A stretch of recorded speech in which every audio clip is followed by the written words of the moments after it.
अब आते हैं इस पूरी कहानी के सबसे दिलचस्प हिस्से पर। ये समझना जरूरी है कि ये सिर्फ एक बिजनेस डील नहीं है, ये एक बहुत बड़ी स्ट्रेटेजिक चाल है, एक ऐसा कदम जो आने वाले कई सालों तक जियोपॉलिटिक्स को शेकल देगा। जब हम इन दोनों गठबंधनों को आमने सामने रखकर देखते हैं तो फर्क बिल्कुल साफ हो जाता है। एक तरफ तुर्की पाकिस्तान की योजना है जो सिर्फ ड्रोन के पार्ट्स को असेंबल करने तक सीमित है, वहीं दूसरी तरफ भारत और इजराइल अपनी पूरी की पूरी डिफेंस इंडस्ट्री को एक साथ ला रहे हैं। मिसाइल, ड्रोन, एडवांस्ड सिस्टम्स, सब कुछ। ये सोच और स्केल दोनों में कहीं ज्यादा बड़ा है। और ये बात सिर्फ हम नहीं कह रहे हैं, ये तो इजराइल का अपना मीडिया कह रहा है, वहाँ के एनालिस्ट्स ये लिख रहे हैं।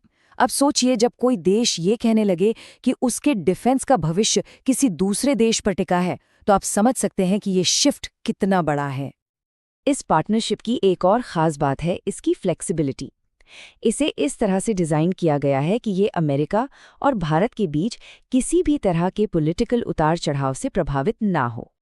इंटरनेशनल मीडिया भी अब ये मानने लगा है कि वॉशिंगटन और दिल्ली के रिश्तों में कोई भी खटास आए, इस दोस्ती पर कोई असर नहीं पड़ने वाला। ये साझेदारी अपने पैरों पर खुद खड़ी है, इसे किसी और के सहारे की जरूरत नहीं।